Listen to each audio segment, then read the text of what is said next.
Hello and welcome. I'm Kara. I share time management secrets to help you get more done in less time so you can start living a life you love. Today I'm going to share 4 tips to help you finally start sticking to your schedule. Let's get started. So, you're getting serious about improving your time management. You've maybe chosen a system or some best practices to try out. Maybe you're time blocking or learning to break down big projects into small, actionable tasks so there's no question about how you'll get something across the finish line.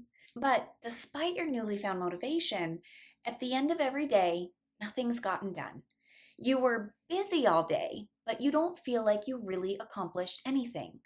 That beautifully time blocked schedule seemingly went out the window after your first meeting threw you some unexpected action items.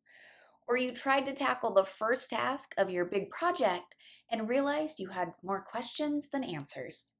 Day after day, the cycle repeats, leaving you convinced that sticking to a schedule may just not be possible for you. Luckily, you're wrong. It is possible. Just follow these 4 tips and you'll be crushing your time management goals in no time. Tip number 1: outsmart your inner negotiator. You talk to yourself all day long. No, you're not a crazy person. It's just the never ending stream of thoughts in your brain we all have. In fact, the average person has about 60,000 thoughts throughout the day. That is a lot of thinking. These thoughts often consist of giving yourself feedback and commentary on how well or how badly you think you're tackling the day. Did you do that report well enough, or should you create another draft? Are the priorities right, or do you need to shuffle what you originally planned to work on? Should you really have spoken up in that meeting or just kept quiet? All day long, a constant back and forth of discussion with yourself. With this constant noise, it can be difficult to recognize when a subtle negotiation leads you to weaseling out of your commitments. Your thought process can all seem very logical, but let's face it, your brain, it's a master manipulator and strong negotiator. Here's an example. You've committed to getting out of bed at 6 a.m. for a morning workout. But when your alarm clock goes off, the negotiations begin. You tell yourself 5 more minutes. It won't hurt. You need the rest. You're already awake, so it will be a piece of cake to roll your way out of bed at any moment, as long as that moment is 5 minutes away. The negotiator is at work. Subtle, but very convincing. Of course, we all know how that story ends. It's a 7 a.m. sprint out of bed, no time to work out, only time to jump into your morning feeling rushed and frazzled before you've even sat down in front of the computer. Then, as you start your day, it's time to work on that top priority project you scheduled to complete first thing. No problem, right?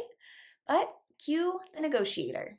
You think you should do a quick phone check to see if Becky responded about your dinner plans. And well, now that your phone's in your hand, let's check email really quickly to make sure there's nothing urgent to get to. And it's already been a pretty exhausting morning, so you deserve a quick Instagram break. Another unsurprising ending, another unfinished task, another unfollowed schedule. Despite your brain's mastery of these manipulative tactics, when you start to be conscious of the negotiations, you can start to counter back with some logical arguments. When the alarm clock goes off, try the Mel Robbins 5-second rule. When you're laying in bed debating whether you should really get up, count to 5. When you get to 5, get up. It's a surprisingly simple yet effective method. Or when you sit down to your computer to tackle that top priority project, turn off notifications, put your phone in the other room, and start with just a 5-minute task to get the flow of work going. Trust the version of you that made your schedule in the first place. What would she have to say to the negotiations? Politely or forcefully decline the alternatives your brain is trying to suggest and redirect back to your original plan. Even if you find yourself in the middle of an unplanned detour, like pushing the snooze button one too many times, you can always pause and redirect yourself back to your original schedule. Tip number 2: anticipate discomfort. At least 75% of the tasks you schedule to complete are going to be met with immediate feelings of ick, just as soon as you sit down to try to do them. And sorry to break it to you, but that ick feeling, it doesn't go away. The discomfort is here to stay. Your brain is wired to run from discomfort and to seek pleasure. Think about it. Why would you want to sit down to write that creative brief? It is going to take a whole lot of brain power, finding the right words, doing research, trying to piece it all together into a sensical train of thought, and don't forget the Oxford comma. That is definitely some ick. Sitting on the couch watching Netflix would surely provide a lot more dopamine than this garbage. Unfortunately, all that pleasure seeking isn't going to get you very far in achieving your goals. So anticipate and embrace the discomfort. It is a sign that you are likely working on a good plan. A plan that makes you slightly uncomfortable means you're growing. You know the discomfort is coming, so it should be no surprise when it hits. Now you just need to think, oh, yes, this is the part where I don't want to do the thing that I plan to do. Cool. This is familiar.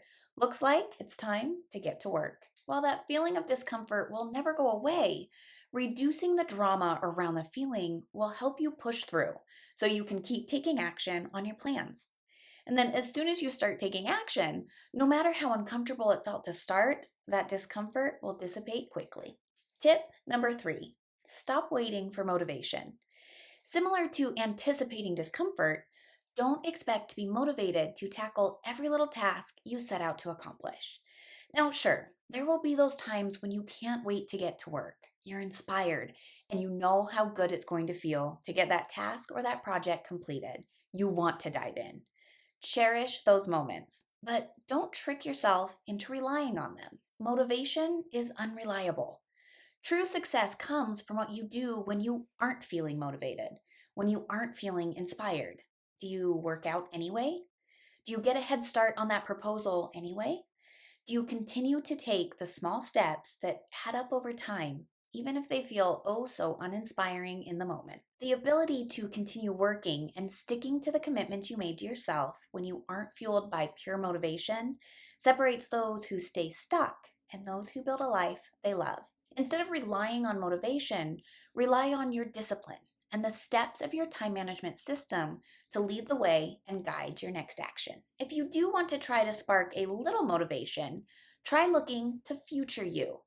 Think about how good she will feel when the project is done, the relief, the pride, the accomplishment. Feel those emotions in your body now as you're gearing up to start a task. Then use that as the motivation to jolt you into action. Tip number 4, understand the real reason you're procrastinating. Part of not sticking to your schedule is likely that you're procrastinating.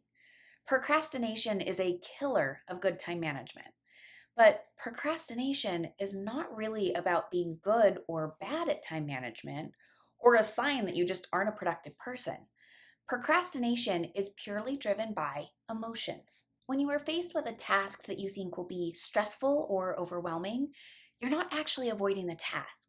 You're avoiding that emotion that you don't want to feel. For example, if you scheduled to start a huge client project that you fear will lead to working late nights and leading discussions on topics that you don't actually know all the answers to, of course you would want to procrastinate because that project represents a bundle of fear, of overwhelm, of self doubt, and of stress.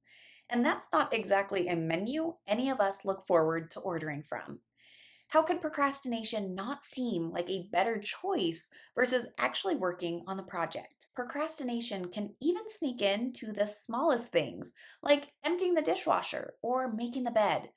Those chores that will likely take you less than 5 minutes can lead to hours of procrastination to avoid them. Why? Those chores are boring. You're avoiding the boredom, not the task itself. Fixing your procrastination issue is not a productivity or time management problem. It's an emotion management problem. You are not lazy. You are not unmotivated. You are not broken. You, my friend, have emotions. Get comfortable with feeling those negative emotions. After all, an emotion, it's just a sensation in your body. If you can eliminate the resistance and the fear of the emotion, you will reduce a huge part of the discomfort of feeling them in the first place. So bring on the anxiety and the fear and the overwhelm. You can feel these emotions and still stick to your schedule while doing a damn good job. Let these negative emotions be along for the ride of life. Just put them in the back seat instead of letting them drive. No one is perfect at following a schedule, no matter how good they are at time management. You are going to have days where the negotiations in your head make a super valid point you can't find objections to. Or the discomfort of sitting down to work on a project will make you falsely think you're working on the wrong thing. The lack of motivation will feel too draining to take an action, or the dread of feeling self doubt will cause you to never start. No matter how good you get at managing your time and improving your productivity, you're going to get tripped up. But trust me, you can get better at following a schedule.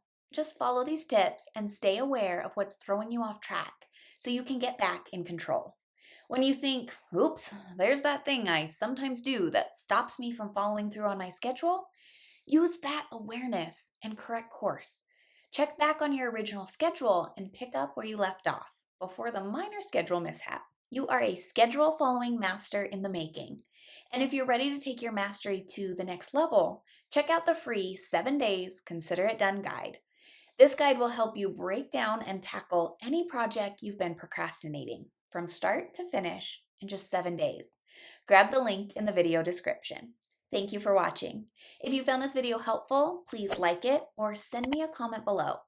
And if you want more time management secrets like this one, let me know by subscribing to my channel. Don't forget to grab your free 7-day Consider It Done guide in the video description and have a fabulous day.